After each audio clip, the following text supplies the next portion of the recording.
శ్రీ గురుభ్యో నమః.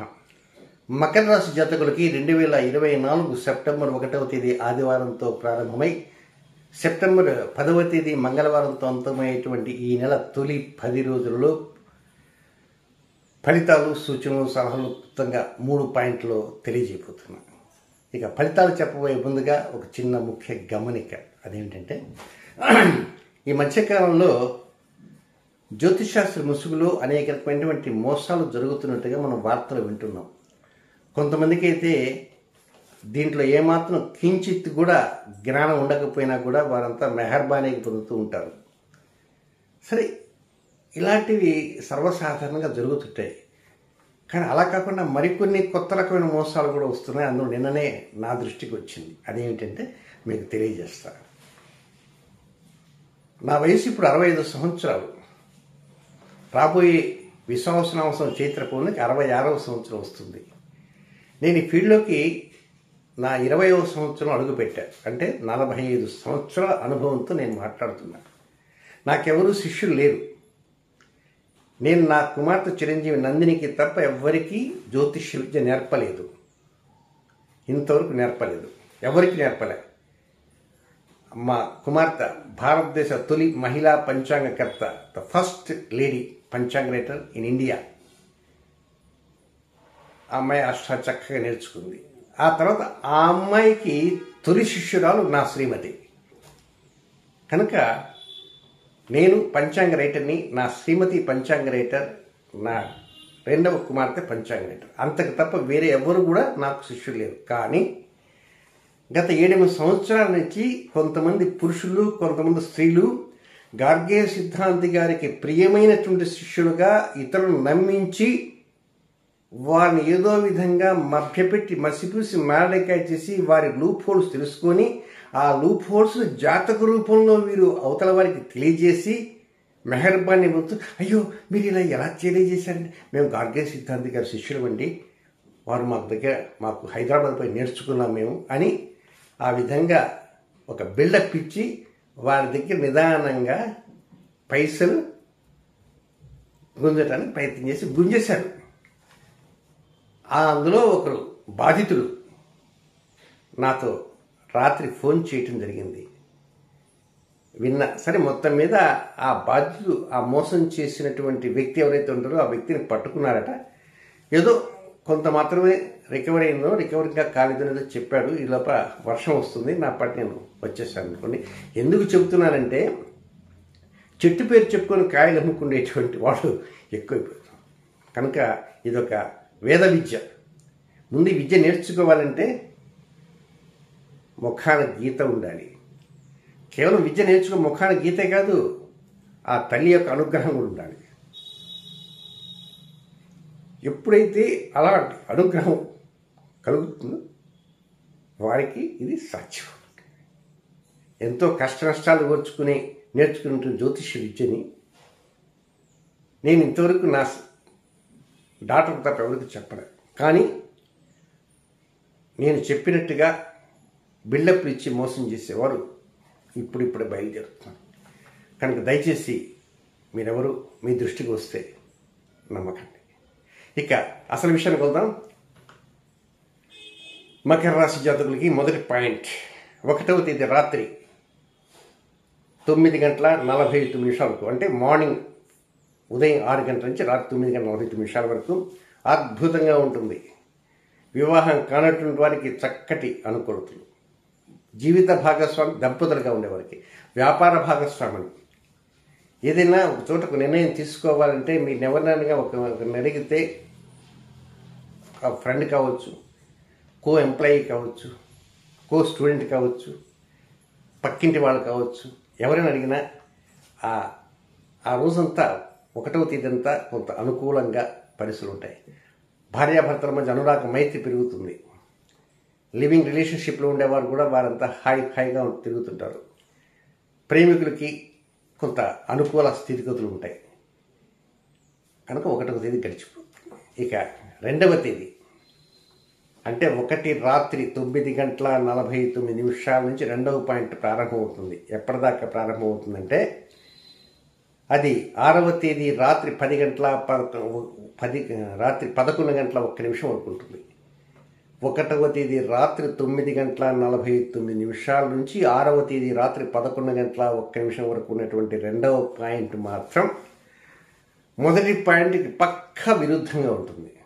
ఏమిటో ఎప్పుడెప్పుడు తెల్లవారిపోతుందా, ఎప్పుడెప్పుడు 3వ తేదీ వస్తుందా, ఎప్పుడు 4 వస్తుందా, ఎప్పుడు 5 వస్తుందా, ఎప్పుడు 6 వస్తుందా, త్వరగా గడిచిపోవాలా? ఎవరైనా అడిగారు ఏమిటి అని తొందరపడుతుంటే, లేదు నాకు అర్జెంట్ పనులు ఉన్నాయి. ఏమిటి పనులు అంటే, పనులు కాదు, ఇక్కడ ఉన్నటువంటి రెండవ పాయింట్లో ఉన్నటువంటి వ్యతిరేక పరిస్థితులు కావచ్చు. సపోజ్ మీరు ఎక్కడికో ఫారిన్ కంట్రీస్ వెళ్ళాలా, లేకపోతే మీకు ఇంటికి పోవాలా, అక్కడ వెళ్ళాలంటే ఆ డేట్ 8వ తారీఖు 7వ తారీఖు 9వ తారీఖు అనుకో, త్వరగా పోతే బాగుండు, త్వరగా తెల్లవారిపోతే బాగుండు అనే ఆ విధంగా ఆలోచన ఉండేవారు ఉంటారు. సో ఏదేమైనా 2వ తేదీ 3వ తేదీ 4వ తేదీ 5వ తేదీ 6వ తేదీ రాత్రి 11 గంటల 1 నిమిషం వరకు అన్ఫేవరబుల్ పార్ట్ ఎక్కువ భాగం ఉంటుంటుంది. చేసే కార్యక్రమాల్లో స్పీడ్ బ్రేకర్స్ ఉంటాయి. ఒక్కోసారి పని సగం చేసి సగం వదిలేసి వచ్చే వాళ్ళు ఉంటారు. ఏమిటండి వదిలేసి వచ్చారంటే, చేసి అనవసరంగా కాంట్రాక్ట్ తీసుకున్నానండి, మొదలుపెట్టిన మొదటి రోజు తేలిపోయింది అంటారు. కొంతమంది ప్రత్యేకంగా కోర్సు నేర్చుకుందని పోతారు. మొదటి రోజు నేర్చుకుందామని పోయిన 2వ రోజు వెళ్ళరు. 2వ రోజు ఎందుకు వెళ్ళలేదంటే, అది వృధా అండి, అనవసరంగా డబ్బు కట్టేసాను అంటారు. అంటే మీ కార్యసిద్ధి కోసం చేసే ప్రయత్నాల్లో కూడా మీ అంతటా మీరే వాటికి స్వస్తి పలకాలనేటువంటి ఆలోచనకు వచ్చే సూచనలే. కొత్త కార్యక్రమం మాత్రం రూపకల్పన చేయకుండా కామ్గా ఉంటే మంచిది. 2వది ఏంటంటే, అదృష్టస్థానం ఎక్కడో తప్పింది, ఎక్కడో బోల్తా కొట్టిందనే భావన వస్తుంటుంది. తండ్రి వైపు వర్గీయులు కానీ, తండ్రి కానీ, బాబాయ్ కానీ, పెదనాన్న కానీ, ఇక మేనత్తలు ఎవరు ఉంటారో అలాంటి వారితో అనవసరంగా కలహాలు జరిగి మాత్రం వెళ్లకుండా జాగ్రత్తగా ఉండాల్సిన అవసరం ఉందని కూడా గమనించండి. నెక్స్ట్ ఇక 3వ పాయింట్, వెరీ ఇంపార్టెంట్ పాయింట్. అదేంటంటే 6వ తేదీ రాత్రి 11 గంటల 1 నిమిషంతో ప్రారంభమై 10వ తేదీ అర్ధరాత్రి వరకు ఉన్నటువంటి సమయము. ఇది 3వ పాయింట్. ఈ 3వ పాయింట్లో 7వ తేదీ గణపతి నవరాత్రులు, గణేష్ నవరాత్రులు ప్రారంభమవుతాయి కనుక 7వ తేదీ వినాయక చతుర్థి, గణపతి చతుర్థి. సహజంగా వినాయక చవితి అంటారు, అది అలా పలకటం శాస్త్రీయం కాదు. ఏదో వినాయక చవితి అనుకుంటారు. వినాయక చతుర్థి అనాలి. వినాయక చవితి వ్రతకల్పం పుస్తకం మీద వినాయక చవితి ఉందండి, ఉంటుంటాయి, ఎవరో రాస్తుంటారు, వాళ్ళు ప్రింట్ వేస్తుంటారు. వినాయక చతుర్థి అంటూ సరైనటువంటి పదము. అయితే ఆ స్వామిని కోరుకుంటారు. ఎక్కువ నార్త్ ఇండియాలో చాలా గొప్పగా చేస్తారు.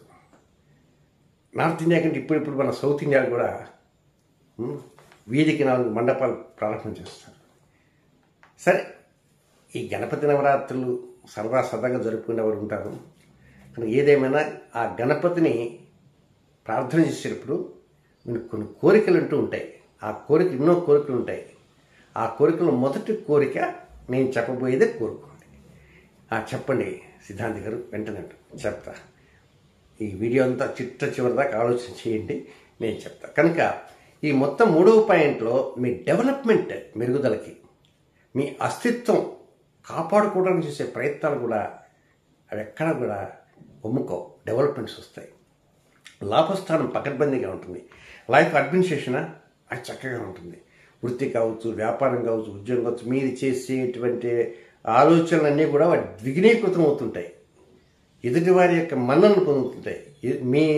మీరు కూడా ఎదుటివారిని ఆకర్షించగలుగుతారు, మిమ్మల్ని కూడా ఎదుటివారు ఆకర్షించగలుగుతారు. అలాంటి స్థితిగతులు 3వ పాయింట్లో ఉంటాయి.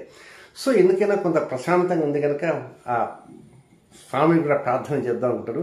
కనుక గణపతి పండగ రోజున వినాయక చతుర్థి అన్నీ చక్కగా చేసుకోండి. ఆ కోరిక నేను చెప్తాను. ఆ కోరిక కూడా ఏం కోరుకోవాలి, మొదటి కోరికే సుమా, తర్వాత కోరికలు మీ ఇష్టం. అవి ఏ కోరికలు కావాలంటే ఆ కోరికలు కోరుకోవడానికి ప్రయత్నం చేయండి.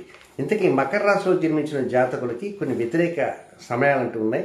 అవి ఎప్పుడెప్పుడు ఏమిటి కథ కమావేశం తెలుస్తున్నాం. ఉత్తరాషాఢ నక్షత్రం 2, 3, 4 పాదాల్లో జన్మించినటువంటి జాతకులకి 10వ తేదీ మంగళవారం రాత్రి 8:04 నుంచి 11వ తేదీ బుధవారం రాత్రి 9:22 వరకు 9:49 వరకు వారికి అనుకూలమైన సమయం కాదు. రొటీన్ కార్యక్రమం చేసుకోవచ్చు. నెక్స్ట్ శ్రవణ నక్షత్రంలో జన్మించినటువంటి జాతకులకి 1వ తేదీ ఆదివారం రాత్రి 9:49 నుంచి 2వ తేదీ సోమవారం రాత్రి 12:20 వరకు వారికి కూడా అనుకూలమైన సమయం కాదు. ఇక నెక్స్ట్ ధనిష్ఠ నక్షత్ర 1, 2 పాదాల్లో జన్మించిన మకర రాశి జాతకులకి 2వ తేదీ సోమవారం రాత్రి అర్ధరాత్రి 12:20 నుంచి 4వ తేదీ సూర్యోదయం వరకు వారికి అనుకూలమైన సమయం కాదు. అంటే మిగిలిన రొటీన్ కార్యక్రమాన్ని చేసుకోవచ్చు. సరే, ఇంతకీ గణపతి ప్రార్థన అంతా పూర్తయిపోతుంది, నైవేద్యం ఇస్తారు, అన్నీ ఇస్తారు, చక్కగా ఆ స్వామిని కోరుకోవటానికి ఉంటారు, నిమగ్నం అవుతారు. ఏదో వివాహం కావాలను, లేకపోతే సంతానం కావాలని కోరుకుంటారు, ఇల్లు కావాలను, వాకిలు కావాలను, ట్రాన్స్ఫర్స్ కావాలను, అది కావాలను, ఇది కావాలను, ఏదో కావాలని. ఇక నేను చెప్పేటువంటిది ఏంటంటే ఆ కోరిక ముందు కోరుకోండి. అదేంటంటే ఇప్పుడు నేను మాట్లాడుతున్నా, మాట బాగా వాయిస్ వస్తుంది. 10 రోజుల క్రితం అయితే వాయిస్ లేదు, కొంచెం కష్టపడ్డా, అందుకే వీడియోస్ చేయలేకపోయినా. ఇందువల్ల థ్రోట్ పెయిన్ కనుక మన కంఠం బాగా ఉంటేనే, ఇప్పుడు సంగీతం పాడేవారు ఉంటారు, ఎస్పి బాలసుబ్రహ్మణ్యం మహానుభావుడు, వాడికి కంఠం బాగా ఉండగలిగితేనే పాడగలరు గాయకులు. అలాగే సన్నాయి వాయించేవాళ్ళు కావచ్చు, ఏదైనా ఓకల్. కనుక మకర రాశిలో జన్మించిన జాతకులు సంగీతం కావాలని కాదండి, ఈ సంవత్సరం భాద్రపద శుక్ల చవితి వినాయక చతుర్థి నుంచి రాబోయే శ్రీరామనవమి వరకు, విశ్వావసనామ సంవత్సరం శ్రీరామనవమి పండుగ వస్తుంది కదా ఏప్రిల్లో, శ్రీరామనవమి పండుగ వరకు ఈ గొంతు సంబంధంగా ఎలాంటి రుగ్మత రాకుండా ఉండాలి అని కోరుకోండి. సింపుల్. ఇది ఆరోగ్య విషయానికి సంబంధించిందే, కానీ పర్టికులర్గా సహజంగా మంచి ఆరోగ్యంగా ఉండాలని కోరుకుంటాను. అది 2వ పాయింట్కు, 3వ పాయింట్కు, 5వ పాయింట్కు మీ ఇష్టం పెట్టుకోండి. కానీ మొదటి పాయింట్ ఏంటంటే, ఓ బొజ్జ గణపయ్య నీ బంటు నిర్ణయ నా గొంతు సమస్యలు రాకుండా చూడవయ్యా, నా గొంతు సమస్యలు రాకుండా చూడవయ్యా. ఎందుచేతనంటే ప్రత్యేకంగా మీ రాష్ట్రాధిపతి ఎవరు? శని. ఆయన శని మీకు 2వ స్థానంలో వాక్స్థానంలో ఉన్నాడు. ఆయన ఏం చేస్తున్నాడు? వక్రగమనంలో ఉన్నాడు. వక్రగమనంలో ఉంటూ ఆయన ఆరోగ్య స్థానం పైన కూడా చూస్తున్నాడు. మరొకటి ఏమిటంటే, ఆ స్థానాన్నే, మీ రాశిని శత్రువైనటువంటి కుజుడు కూడా తీక్షణం కళ్ళిట్టు చూస్తున్నాడు. శని నక్షత్రమైనటువంటి ఉత్తరాభాగంలో రాహు సంచారం చేస్తున్నాడు. ఎప్పటిదాకా? నెక్స్ట్ ఇయర్ మార్చి దాకా. అందుకే ప్రత్యేకంగా వ్యాపాక స్థానం చేయండి అన్న. నేను ఇవన్నీ దృష్టిలో ఉంచుకొని చెప్పాను.